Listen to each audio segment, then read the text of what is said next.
Moonlight to all.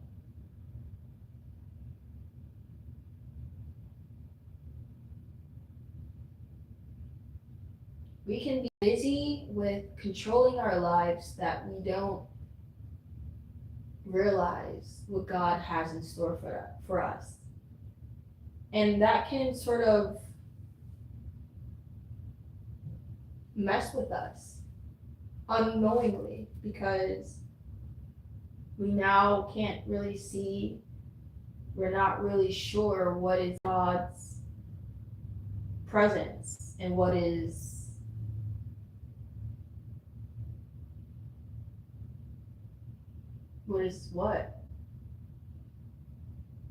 Because there is things that God blesses us with. And we can all give the credit to Him every time something good happens. Even if something bad happens. But there are times where the credit should be given to you. The credit should be given to whoever sent it. Because you have to wonder, what is God's purpose for me? You can say, yeah, I may have kids. And you may find yourself believing that that was my purpose. That was God's purpose for me. But what if you chose to have kids? What if you didn't?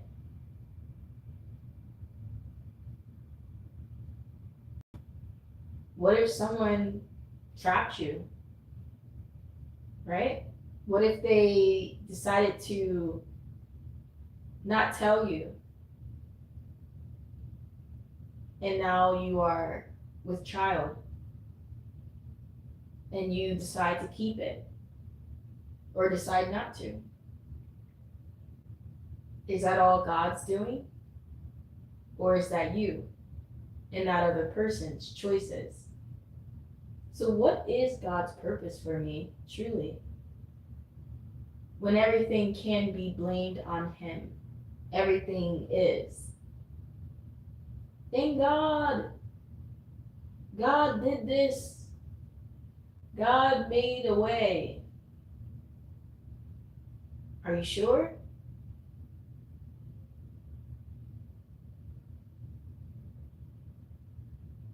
Depending on what it is. Are you sure? If you've been led into a place that is dangerous,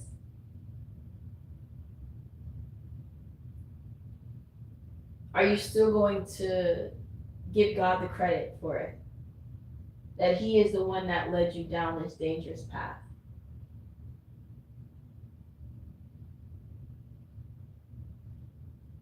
How do you know the difference? How do you know God's presence?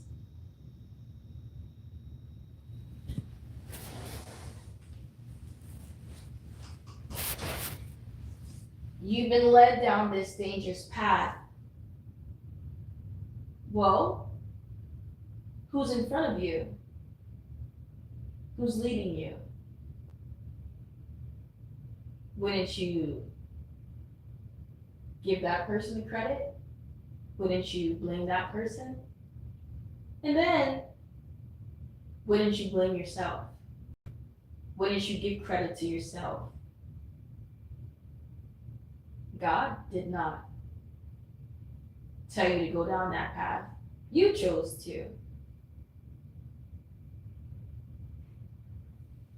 And that is what allows you to realize God's presence in everyone's life.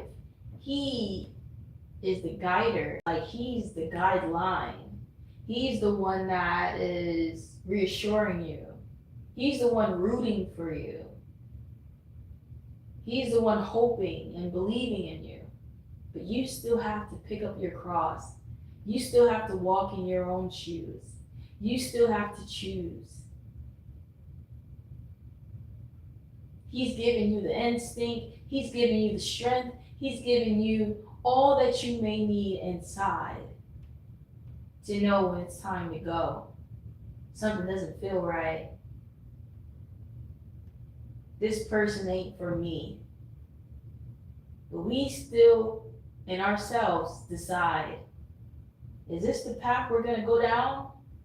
Are we going to go through with it? I still have to make that decision.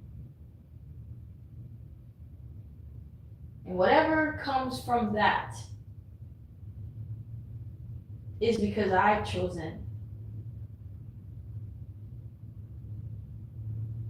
The only credit I can give God is his guidance, his belief in me, the strength he's given me to be able to pick up my cross. You know, him taking the fear away so that I won't have worries when I'm going to my next endeavor. There's nothing that will hinder me other than me if I choose to be my own enemy. So, does that make you see that your decisions are up to you? If you want to be in the fast lane, it's not God, it's you. If you want to be in the slow lane, the narrow path, that ain't God, that's you. I'm in isolation. I'm in my home right now, alone. When I can be so many other places with so many other people, it's not God, it's me. I still have to choose. I know what God would want or would need or would expect or would be delighted in. Just like I would know because it's in me to know. I know the right thing to do. I know he would be the person to tell me the right thing to do. But I still have to choose. And sometimes we don't choose right. Sometimes we give in to disparity, we give in to negativity, not because of God, but because of who we choose to be in that time, in that day, with that certain person. We choose to be a certain way to this person and don't give the same courtesy to that person. That ain't God, that's you. God would say you should treat everyone the same, give everyone the same respect. But we don't always give the same respect to everybody. That's not God, that is you.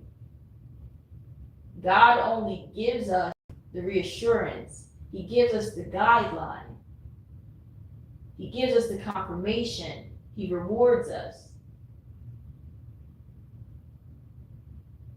But that's based off of our decisions and our choices and our endurance. He gives us our strength. He gives us, he equips us. He builds us. He created us. And then we go out into the world, right? We leave our Father's house. Who are we going to be? Are we going to lead with what's within us, or are we going to let those things go and act like we don't know who we are, don't know what to do, don't understand?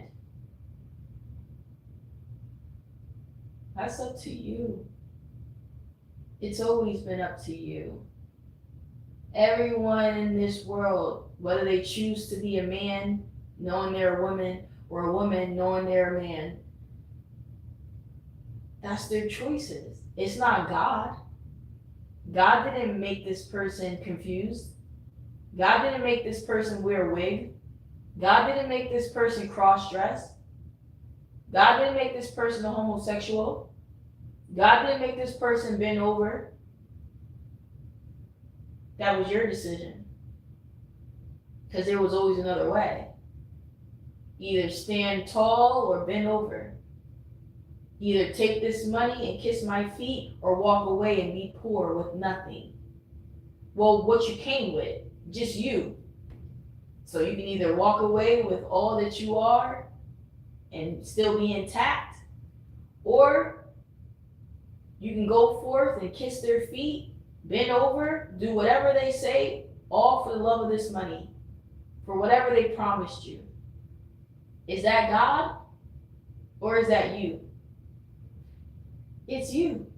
It's your choice, just as they're saying it. You have a choice. You can walk out of here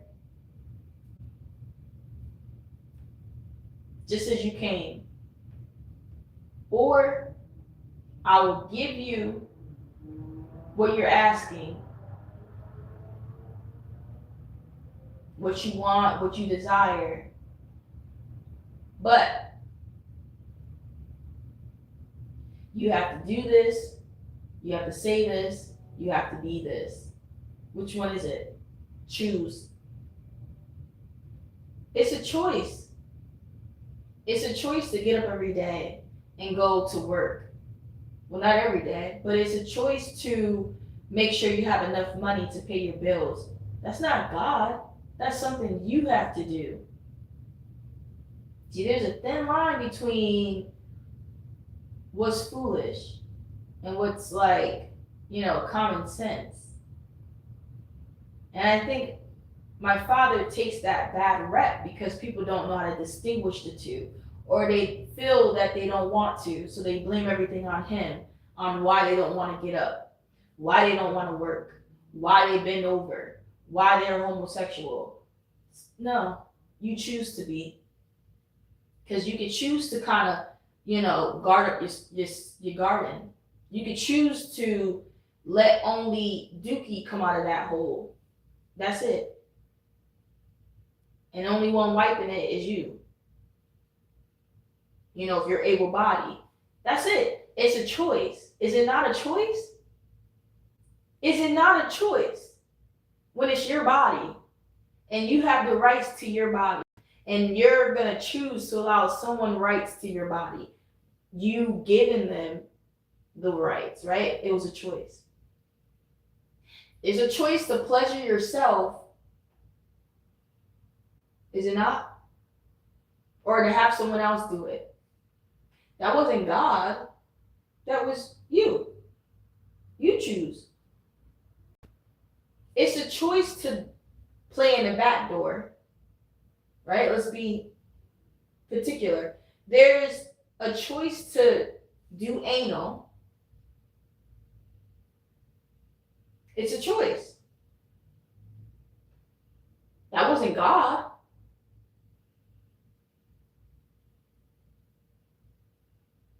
No, it was you. Just like not everyone does that. It's a choice.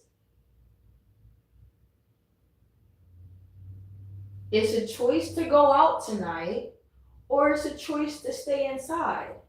That's not God. That's you. That's what you choose. It's a choice every day to be somebody for you, for your child, for whoever in your life. It wasn't God. It's up to you. It's a choice. It's a choice to end your life. Is it not? Is it God that ended your life? Or did you take it upon yourself? Oh, it was you. Let's put some respect on my father's name. Because you've had all this time to blame him for what you do.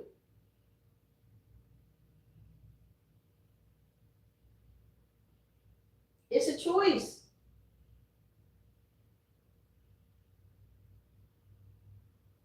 If you get pregnant, whether it was willingly or unwillingly, is it still a choice to abort the baby, the fetus, the soul? It's a living thing. It's a living organism. Is it a choice? Yes. That's why it's called, I don't know, pro-choice, whatever. It's a choice. Pro-choice. It's up to you. It wasn't God, it was you.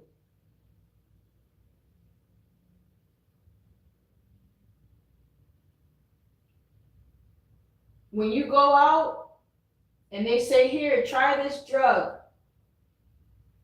is that God? Or is that them choosing to influence you? And is it you or God that's going to take it? Choose to take it. It's you. God, why did you let this happen to me? No, no, ma'am. You did it. What he was supposed to tell you, stop, you knew already.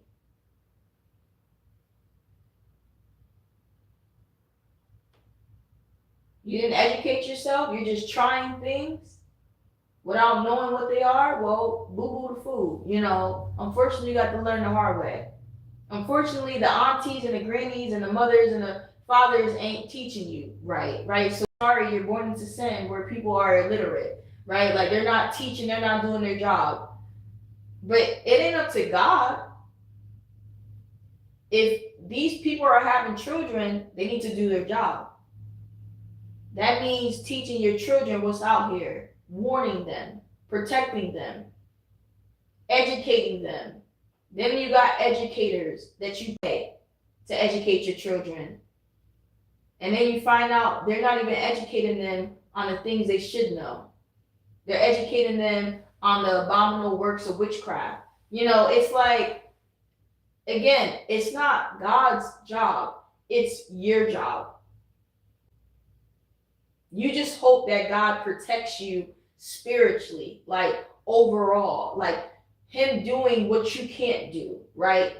He says, you do it and I'll do the rest. What you expecting him to do everything for you? You a person. You have two legs. He giving you common sense. He giving you a will. He giving you a choice. You're not even a baby. You're a grown adult. Why do you expect God to be blamed for everything a grown adult chooses? And because you chose something that puts you in an unfortunate situation, you want to blame him for why it came to be this way.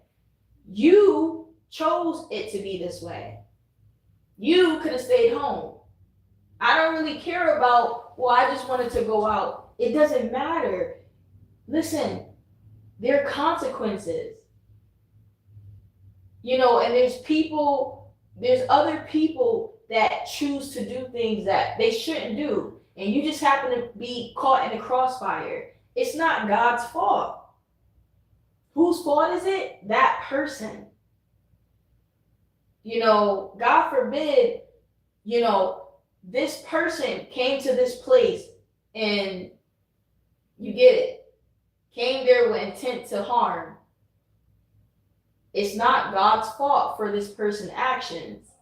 This person needs to take accountability. They need to be sentenced. They deserve punishment, right? Why is that God's fault? Because someone lost their life?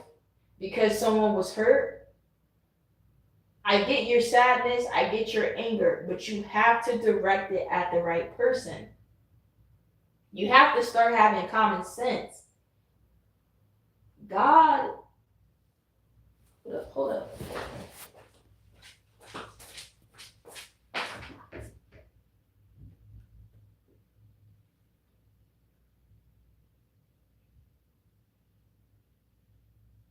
Okay, I was just checking because I seen a light outside my window. I wasn't sure if it was someone with a flashlight or a car. It was so bright. Okay. This person and what they've chosen, unfortunately, and I'm sure they're going to get punished for it, whether in this life or the next. We're not saying take vengeance on them. We're just saying when it comes to how you're cursing the Father, the Creator, oh my God, I'm turning away from you. You're not real. If you were real, you would have done something about it. All of this and all of that. And it's like he's understanding God. He understands where your anger is really, right? But I'm his daughter, okay? Just think about it, if you have a father and the father is understanding. I don't have to be so understanding. Like, I get because I understand too, but it's still unacceptable. And if he's not going to speak up for himself or say anything about it, I can. I will, right? And it's not to hurt you, it's just to educate you. Like, look, my father, he's very lenient. He's not going to really make too fuss about it because he understands you're angry and he knows it ain't really meant toward him. But I don't know, because it's come to a place where people really believe that it's his fault. Okay? And he knows that too. But again, listen, you see what I'm saying? Like, he just like, look, if they're not gonna ever think or learn on their own, then why do I have to tell them? You know what I'm saying? Like, it's common sense that it's not my fault. People's decisions is not my fault. Why does he have to speak so basic? Like, those are the simplest things anyone should know. That's why anyone with sense wouldn't explain themselves. I don't have to explain what I'm not a part of. You know what I mean? What I didn't do. I wasn't even there. You're blaming me for something that I don't even know about, right? I didn't have nothing to do with. That didn't come from my house. That didn't come from my people. Why are you coming to me about it? There's a whole nother master. You have a whole nother God, a whole nother shepherd that most people worship. Why don't you go to him? Why don't you question him about these things? And then you find out those people are coming from his house. Why don't you go there? But again, you see, if God was to actually explain those things, it would be common sense. So my father doesn't have to speak. I will speak for him. Do you understand me? Do you understand me? This is a preview. And if he chooses to speak with you, that's a privilege. But my father does not have to show his face. He doesn't have to talk to you. That's why most people don't have an intimate relationship, because hell no. You ain't getting to my father unless you get through us. But hear it from him. I guess you wouldn't. And that should tell you something. So, again, common sense. You choose, just like me, I choose to live alone each and every day. I have to choose to renew my lease, knowing I'm going to have to pay this rent and it's going up every year. I have to choose to stay down south than to move back up north. I have to choose. That's not God. That's me. And I'll just hope that God protects me wherever I go on my endeavors, right? He wants the best for you, but he can't stop you, right? You could try, especially if he really loves you, right? Like, he'll do something. I don't know what it is, but we're not talking about that. We're just talking, the best for you. Like, look, she's grown. I gotta let her free. I gotta let my baby go free. He loved me. But he knows that, like, I need to live my own life. What is he gonna do? He's just gonna wish the best for me. He's still gonna look out for me. He's still gonna be looking. But I'm gonna tell him, Father, just let me be, please. Please. You can't smother me. I can't always be like there. I have to go. I gotta find myself, right? And that's just what it is. It's like, you find yourself in a world where it's up to you.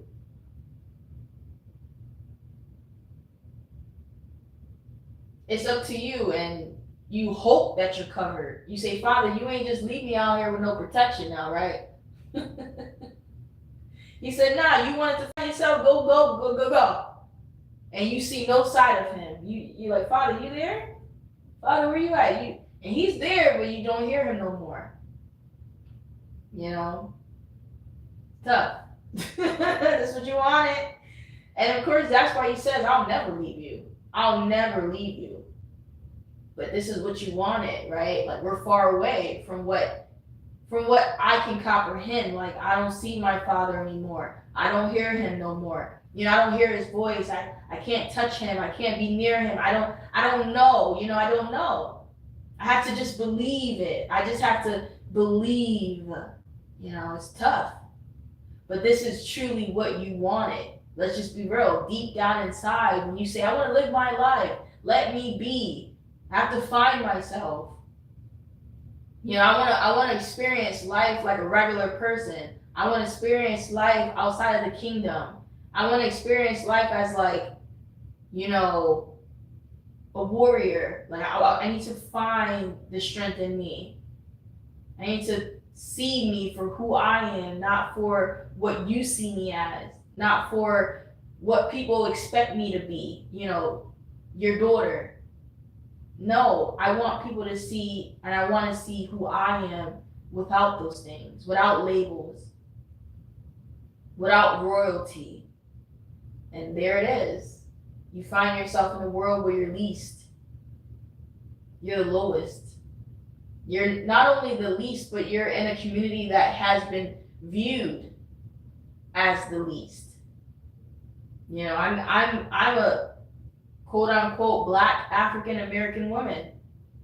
I'm not only just least in who I am as a spirit, but in a world where they discriminate off of the darker your skin is. So to say that I haven't found my voice, or to say that I haven't found who I am, or can't see who I am without God, without people knowing who I truly am to God, in other worlds, they can't see those things. They don't know those things. They don't remember. They just see me for who I am today, who I choose to be today, who I chose to be yesterday, and who I aspire to be tomorrow.